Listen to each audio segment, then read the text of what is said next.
ನಮಸ್ತೆ, welcome to sisters vlog in Kannada. Actually ಇವತ್ತಿನ ದಿವಸ ನಮ್ಮೂರಲ್ಲಿ ಜಾತ್ರೆ, ಆದರೆ ನಾವು ಹರಕೆ ತೀರಿಸೋದಕ್ಕೆ ಭಟ್ಕಳಕ್ಕೆ ಬಂದಿದ್ದೀವಿ. ಇಲ್ಲಿ ನಮ್ಮ ದೊಡ್ಡಪ್ಪ ನಮ್ಮ ತಂದೆ ಎಲ್ಲ ಹರಕೆ ಹೊತ್ತಿದ್ರು, ಪಾಪು ಆದಮೇಲೆ ಕರ್ಕೊಂಡು ಬರ್ತೀವಿ ಅಂತ. ಅದಕ್ಕೆ ನಾವು ಇಲ್ಲಿಗೆ ಬಂದು ಹರಕೆನ ತೀರಿಸಿದ್ವಿ. ಭಟ್ಕಳಕ್ಕೆ ಬಂದಿದ್ದೀವಿ. ಭಟ್ಕಳದಲ್ಲಿ ಇಲ್ಲಿರೋದು ಮನೆ ದೇವರು, ಅಂದರೆ ಹೆಣ್ಣು ದೇವರಿದೆ. ಇಲ್ಲಿಗೆ ಪೂಜೆ ಮಾಡಿಸ್ಕೊಂಡು ಹೋಗೋಣ ಅಂತ, ಯಾಕಂದರೆ ನಾನು ಹುಟ್ಟಿದ ಮೇಲಿಂದ ನಾವಿನ್ನೂ ಬಂದಿರಲಿಲ್ಲ ಇಲ್ಲಿಗೆ. ಸೊ ಇಲ್ಲಿಗೆ ಇವಾಗ ಪೂಜೆ ಮಾಡಿಸ್ಕೊಂಡು ಹೋಗೋಕ್ಕೆ ಬಂದಿದ್ದೀವಿ. ಆ ದೇವಸ್ಥಾನದ ಹಿಂದೆಯೇ ಇಲ್ಲಿ ದುರ್ಗಾ ಪರಮೇಶ್ವರಿ ದೇವಸ್ಥಾನ ಇದೆ. ದುರ್ಗಾ ಪರಮೇಶ್ವರಿ ದೇವಸ್ಥಾನದಲ್ಲಿ ಪೂಜೆ ಮುಗಿಸ್ಕೊಂಡು ಮನೆ ದೇವರಿಗೆ ಪೂಜೆ ಮುಗಿಸ್ಕೊಂಡು ಹೊರಡೋದು. ಇಲ್ಲಿ ಏನು ನೋಡ್ತಿದ್ದೀರಾ, ಇದೇ ದುರ್ಗಾ ಪರಮೇಶ್ವರಿ ದೇವಸ್ಥಾನ.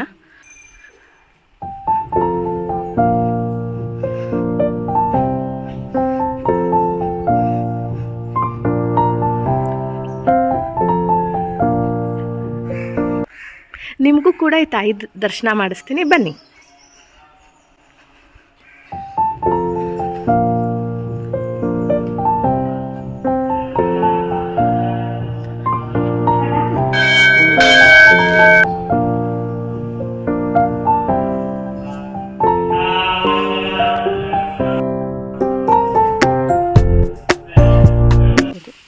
ಇಲ್ಲೇ ಒಂದು ಕಲ್ಯಾಣಿ ಇದೆ ದೇವಸ್ಥಾನದ ಮುಂದೆ. ಇವರೆಲ್ಲ ಕ್ಷೇತ್ರ ಪಾಲಕರು, ಜಟ್ಟಿಗೇಶ್ವರರು, ಊರನ್ನ ಕಾಯ್ತಾರೆ. ಈಗ ದುರ್ಗಾ ಪರಮೇಶ್ವರಿ ದೇವಸ್ಥಾನಕ್ಕೆ ಹೋಗಿ ಪೂಜೆ ಆದಮೇಲೆ ನಾವಿವಾಗ ಮಾಸ್ತಿಕಟ್ಟೆಗೆ ಹೋಗ್ತಾ ಇದ್ದೀವಿ. ಭಟ್ರು ತುಂಬ ಬ್ಯುಸಿ ಇದ್ದರು, ಬೇರೆ ಏನೇನೋ ಪೂಜೆಗಳು ನಡೀತಾ ಇತ್ತು. ಅದಕ್ಕೋಸ್ಕರನೇ ನಾವೇ ಅರ್ಶಿನ ಕುಂಕುಮ ಹಾಕಿ ನಮಸ್ಕಾರ ಮಾಡ್ಕೊಂಡು ಹೊರಟ್ವಿ. ನಾವು ಭಟ್ರಿಗೆ ಕಾಯೋಕ್ಕಾಗಲಿಲ್ಲ, ಯಾಕಂದರೆ ಮನೇಲಿ ಜಾತ್ರೆ ಇದೆಯಲ್ಲ ಊರಲ್ಲಿ, ಅದಕ್ಕೆ ಬೇಗ ಹೊರಡಬೇಕಿತ್ತು. ಅದಕ್ಕೋಸ್ಕರ ನಾವೇ ಹೂವು ಅರ್ಶಿನ ಕುಂಕುಮ ಹಾಕಿ ಪೂಜೆ ಮಾಡಿ ಅಲ್ಲಿಂದ ಹೊರಟ್ವಿ. ನನ್ನ ಮಗಂದು ಹರಕೆ ತೀರಿಸೋದು ಕೂಡ ಇತ್ತು ಊರಲ್ಲಿ. ಅದಕ್ಕೋಸ್ಕರನೇ ಇಲ್ಲೇ ಜಾಸ್ತಿ ಹೊತ್ತು ಇದ್ದುಬಿಟ್ರೆ ಅಲ್ಲಿಗೆ ಪ್ರಾಬ್ಲಮ್ ಆಗುತ್ತೆ, ಅಲ್ಲಿ ಹರಕೆ ತೀರಿಸೋದಕ್ಕೆ ಲೇಟ್ ಆಗುತ್ತೆ ಅಂತ ಹೇಳಿಬಿಟ್ಟು ನಾವೇ ಇಲ್ಲಿ ನಮ್ಮ ಕೈಯಲ್ಲಾದಷ್ಟು ಅರ್ಶಿನ ಕುಂಕುಮ ಎಲ್ಲ ಹಾಕಿ ಬೇಗನೆ ಅಗೇನ್ ಮನೆಗೆ ಹೊರಟ್ವಿ.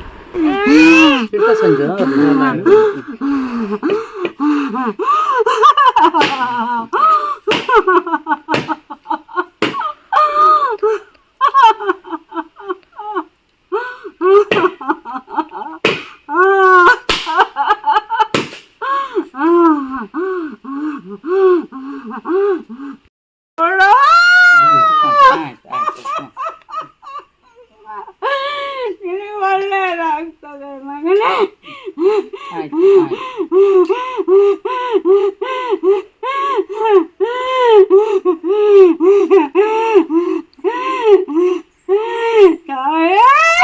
ಏನು ತ್ರಾಸು. ಆ ವಿಡಿಯೋನ ನಾನು ಕಂಟಿನ್ಯೂ ಮಾಡಲಿಲ್ಲ, ಯಾಕೆ ಅಂದರೆ ಕೆಲವೊಬ್ಬರು ಮೈಮೇಲೆ ಬರೋದನ್ನ ನಂಬ್ತಾರೆ, ಕೆಲವೊಬ್ಬರು ನಂಬಲ್ಲ. ಬಟ್ ನಮ್ಮ ಮನೇಲಿ ನಾವು ನಂಬ್ತೀವಿ ಎಲ್ಲರೂ.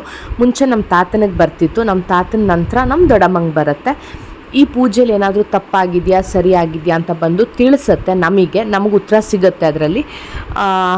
ಇದು ಕೆಲವೊಬ್ಬರು ನಂಬದೇ ಇರ್ಬೋದು. ಆ್ಯಂಡ್ ಇದು ಯಾವುದು ದುಡ್ಡಿಗೆ ಮಾಡುವಂಥದ್ದಲ್ಲ ನಮ್ಮ ದೊಡ್ಡಮ್ಮ, ಅಥವಾ ಯಾರೋ ದುಡ್ಡು ಕೊಡಿ ಅಂತ ಕೇಳೋದು ಅಲ್ಲ ನಮ್ಮ ದೊಡ್ಡಮ್ಮ. ಆ್ಯಂಡ್ ಯಾರೇ ಬೇರೆಯವ್ರು ಬಂದುಬಿಟ್ಟು ನನಗೆ ಪ್ರಶ್ನೆಗೆ ಉತ್ತರ ಕೊಡು, ದೇವ್ರು ಬರುತ್ತಂತೆ ಅಂದರೆ ಅದು ಬರಲ್ಲ. ನಮ್ಮ ಫ್ಯಾಮಿಲೀಲಿ ಏನಾದರೂ ಪೂಜೆ ಆದಾಗ ನಮ್ಮ ಫ್ಯಾಮಿಲಿಲಿ ಒಬ್ಬರಿಗೆ ಈ ಥರ ಆಗತ್ತೆ. ಅದು ಅವರವರ ನಂಬಿಕೆಗೆ ಬಿಟ್ಟಿದ್ದು. ಈ ವಿಷಯನ ನಾನು ಡ್ರ್ಯಾಗ್ ಮಾಡೋದಕ್ಕೆ ಹೋಗಲ್ಲ. ಈಗ ನೀವೇನು ವಿಡಿಯೋ ನೋಡ್ತಾ ಇದ್ದೀರಾ, ಇದು ನನ್ನ ಮಗನ ತುಲಾಭಾರದ ವಿಡಿಯೋ. ನನ್ನ ಪ್ರೆಗ್ನೆನ್ಸಿ ಕಾಂಪ್ಲಿಕೇಶನ್ಸ್ ಇದ್ದಾಗ ನಮ್ಮ ತಂದೆ ಮಾಲಿಂಗೇಶ್ವರ ದೇವಸ್ಥಾನದಲ್ಲಿ ಅಂದ್ಕೊಂಡಿದ್ರಂತೆ 5 ರೂಪಾಯಿ ಕಾಯಿನ್ಸ್ ತುಲಾಭಾರನ ಮಾಡಿಸ್ತೀನಿ ಅಂತ ಹೇಳಿ. ಸೊ ಎಷ್ಟೊಂದು ತಿಂಗಳಿಂದ ನಮ್ಮ ತಂದೆ ಅದನ್ನು ಕಲೆಕ್ಟ್ ಮಾಡ್ತಿದ್ರು 5 ರೂಪಾಯಿನ. ಈಗ ಮಾಲಿಂಗೇಶ್ವರಂಗೆ ತೂಗಿಸುವಂತಹ ಸಮಯ. ಅವನೇ ತೂಗಿಸ್ಕೊಂಡ, ಎಷ್ಟು ಕಾಯಿನ್ಸ್ ಬೇಕೋ, ಯಾವಾಗ ಮಾಡಿಸ್ಬೇಕು ಅಂತ ಅವನಿಗೆ ಅನಿಸಿತ್ತೋ ಆವಾಗ ಮಾಡಿದ್ದಾಯಿತು. ನನ್ನ ಮಗನಿಗೆ 9 months ಇದ್ದಾಗ ಅವನು 9.5 kgs ಇದ್ದ. ಸೊ ಅಷ್ಟು ಕಾಯಿನ್ಸ್ನ ಅವರು ಕಲೆಕ್ಟ್ ಮಾಡಿದರು.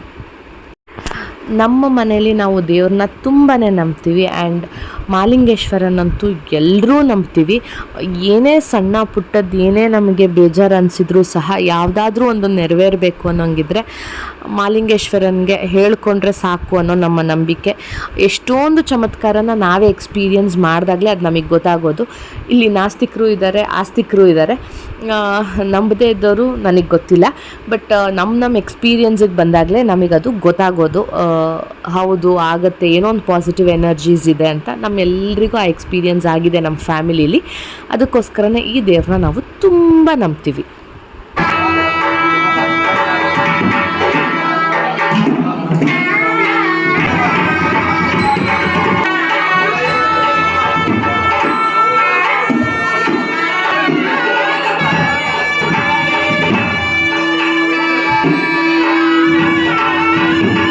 ನಾವು ಮಾಸ್ತಿಕಟ್ಟೆಯಿಂದ ಬರೋ ಅಷ್ಟರಲ್ಲೇ ತುಂಬ ಲೇಟ್ ಆಗೋಗಿತ್ತು. ಅಂದರೆ ಭಟ್ಕಳದಿಂದ ನಾವು ನಮ್ಮೂರಿಗೆ ಉಪ್ಲೆಗೆ ಬರೋ ಅಷ್ಟರಲ್ಲೇ ತುಂಬ ಲೇಟಾಗಿತ್ತು.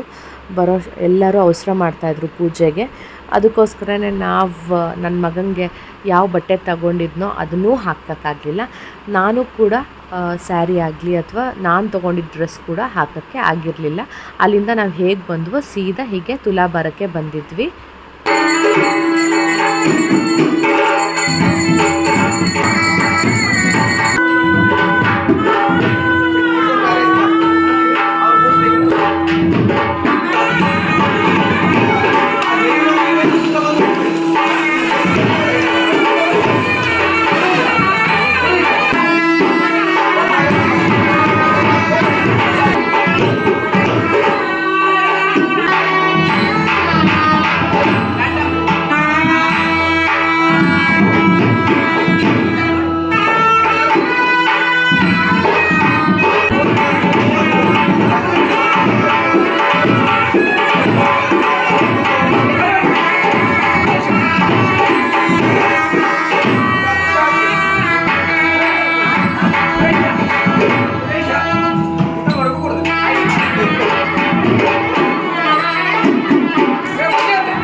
ಈಗ ನಮ್ಮ ಅಜ್ಜಿ ಏನು ಹೇಳ್ತಾರೆ ಕೇಳಿಸ್ಕೊಳ್ಳಿ. ಒಂದು ಹುಡುಗನ ತೀಡಿದ್ರು ಅವನಿಗೆ ಒಂದು ಮಾಲಿಂಗೇಶ್ವರ ಹೇಳ್ಬಿಟ್ರೆ ಇಲ್ಲ ನಮ್ಮ ಮಾಲಿಂಗೇಶ್ವರ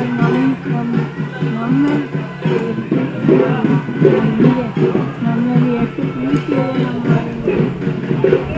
ಅಲ್ಲ ನಾವು ಹೂ ಕೊಡ್ತೀವಿ, ಹೂ ಎಲ್ಲರೂ ಕೊಡ್ತಾರ.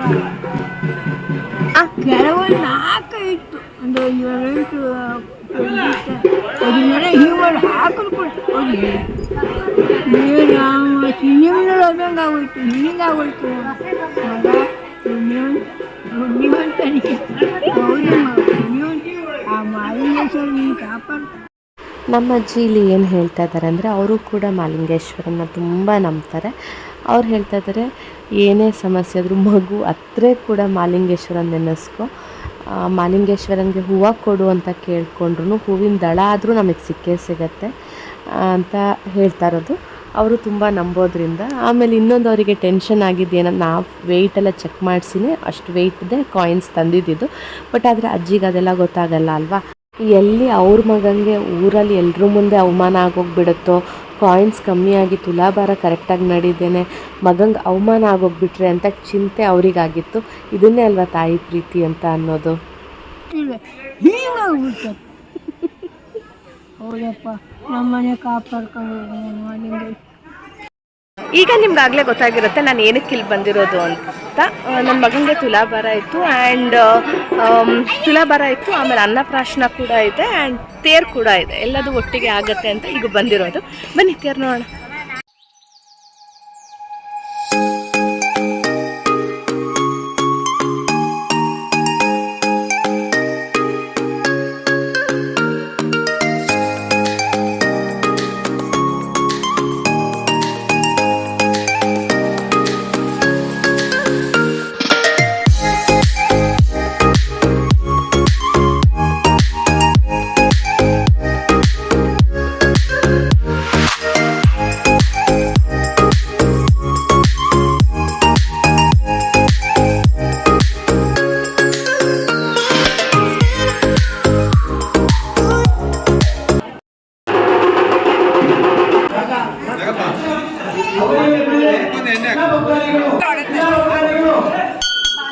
ನಾವು ನಮ್ಮ ಮಗುಗೆ 9 ತಿಂಗಳಾದ್ರೂ ಇನ್ನೂ ಅನ್ನಪ್ರಾಶನ ಮಾಡಿರಲಿಲ್ಲ, ಅನ್ನನ ತಿನ್ನಿಸಿರಲಿಲ್ಲ. ಬರೀ ಸರಿ ಈ ಥರ ಹಣ್ಣು ತರಕಾರಿ ಈ ಥರನೇ ಕೊಡ್ತಾಯಿದ್ವಿ. ಯಾಕೆ ಅಂದರೆ ಮೊದಲನೇ ಅನ್ನಪ್ರಾಶನ ಮಾಲಿಂಗೇಶ್ವರನ ದೇವಸ್ಥಾನದಲ್ಲೇ ಆಗಬೇಕು, ಆಮೇಲೆ ತೇರು ಇದೆಯಲ್ಲ ಆವತ್ತಿನ ದಿವಸನೇ ಆದರೆ ಒಳ್ಳೆಯದು ಅಂದ್ಬಿಟ್ಟು ನಾವು ತಿನ್ನಿಸಿರಲಿಲ್ಲ. ಸೊ ಇವತ್ತೇ ಫಸ್ಟ್ ಅವನಿಗೆ ಅನ್ನ ತಿನ್ನಿಸ್ತಾ ಇರೋದು. ಇವತ್ತೇ ಅವನ್ನ ಅನ್ನ ಮುಹೂರ್ತ ಇದ್ದಿದ್ದು. ನಮ್ಮ ಕಡೆ ಅನ್ನಪ್ರಾಶನನ ಅನ್ನ ಮುಹೂರ್ತ ಅಂತ ಕರೀತಾರೆ. ಸೊ ಫಸ್ಟ್ ಟೈಮ್ ಅವನು ಅನ್ನ ತಿಂತಾ ಇರೋದು ಮಾಲಿಂಗೇಶ್ವರನ ದೇವಸ್ಥಾನದಲ್ಲೇ.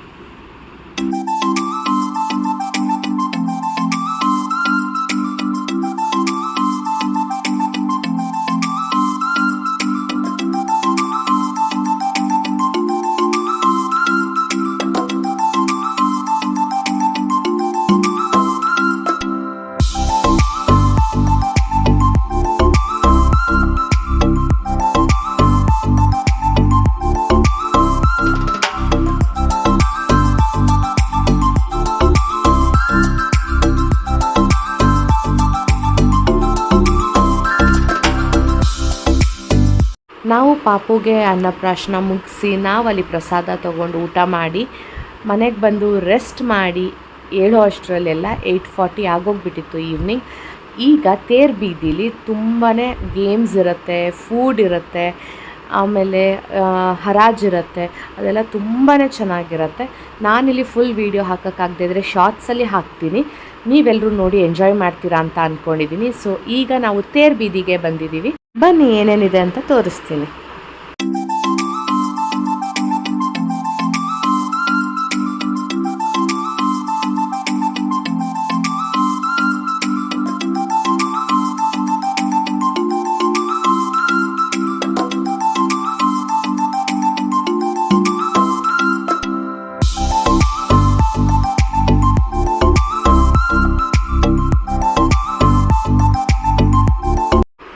ಗೇಮ್ ಯಾವ ಥರ ಅಂದರೆ ನಾವು ಯಾವ ಕಲರ್ ಮೇಲೆ ಬಾಲ್ ಬೀಳುತ್ತೆ ಅಂತ ಗೆಸ್ ಮಾಡಿ ಅದ್ರ ಮೇಲೆ ನಾವು ಕಾಯಿನ್ಸ್ನ ಇಡಬೇಕು.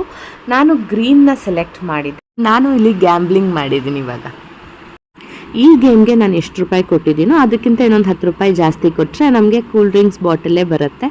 ಆದರೆ ಈ ಥರ ಗೇಮ್ಸ್ ಆಡಿ ಗೆಲ್ಲೋ ಖುಷಿನೇ ಬೇರೆ. ಸೋತ್ರೂ ಪರವಾಗಿಲ್ಲ, ಒಟ್ಟಿನಲ್ಲಿ ಆಡಿದ್ವಿ ಏನೋ ಒಂದು ಖುಷಿ ಇರುತ್ತೆ. ಈ ಥರ ಜಾತ್ರೆ ದಿವಸ ಎಲ್ಲ ಈ ಥರ ಎಂಜಾಯ್ ಮಾಡೋದಕ್ಕೆ ತುಂಬಾ ಹ್ಯಾಪಿ ಅನ್ಸುತ್ತೆ. ನಾನಿವಾಗ ಗೆದ್ದು ಫಾಂಟಾ ಅಥವಾ ಸ್ಪ್ರೈಟ್ನ ತೊಗೊಂಡೆ ಅನಿಸುತ್ತಾ ಅಥವಾ ಸೋತ್ಬಿಟ್ಟು ಹೋದೆ ಅನಿಸುತ್ತಾ? ಈ ಆಟ ಮುಗಿಯೋವರೆಗೂ ಗೆಸ್ ಮಾಡಿ.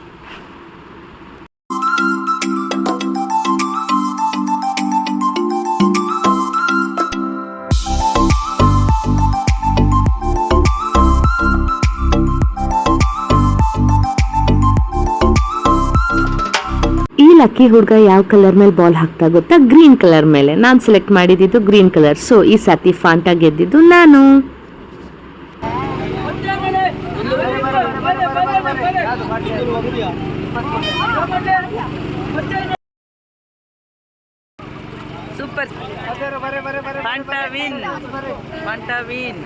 ನೆಕ್ಸ್ಟ್ ಅಮ್ಮ ರಿಂಗ್ನ ಥ್ರೋ ಮಾಡೋ ಗೇಮ್ ಆಡಿದ್ರು. ಇಲ್ಲೂ ಕೂಡ ಕೂಲ್ ಡ್ರಿಂಕ್ಸೇ ಇತ್ತು, ಬಟ್ ಆದರೆ ಇದರಲ್ಲಿ ನಾವು ಗೆಲ್ಲಿಲ್ಲ.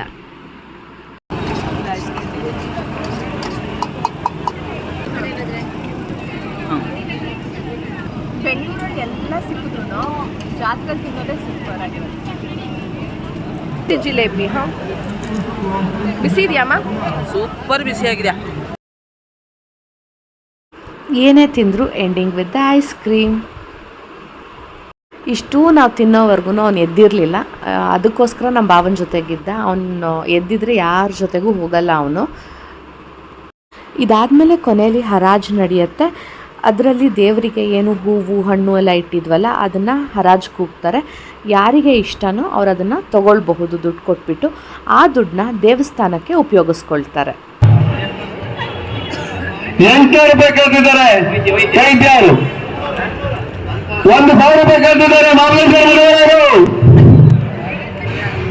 ಇದಾದಮೇಲೆ ವೇಷ ಅಂತ ನಡೆಯುತ್ತೆ. ಅದು ಲೇಟ್ ನೈಟ್ವರೆಗೂ ನಡೆಯುತ್ತೆ. ನಾವೆಲ್ಲ ಅಷ್ಟೊತ್ತು ಎದ್ದಿರೋಕ್ಕಾಗಿಲ್ಲ, ಪಾಪು ಎಲ್ಲ ಇರೋದ್ರಿಂದ. ಅದನ್ನು ನಮ್ಮೂರವರೇ ಆಗಿರುವಂಥವ್ರು ಕ್ಯಾಪ್ಚರ್ ಮಾಡಿದ್ದಾರೆ. ನಾನು ಅದನ್ನು ಶಾರ್ಟ್ಸಲ್ಲಿ ಅಪ್ಲೋಡ್ ಮಾಡ್ತೀನಿ. ಸೊ ಎಲ್ಲರೂ ನಮ್ಮ ಚಾನೆಲ್ನ ಏನು ಮಾಡಬೇಕಂತ ಗೊತ್ತಾಯ್ತಲ್ಲ? ಏನು ಮಾಡಬೇಕು? ಲೈಕ್ ಮಾಡಿ, ಶೇರ್ ಮಾಡಿ,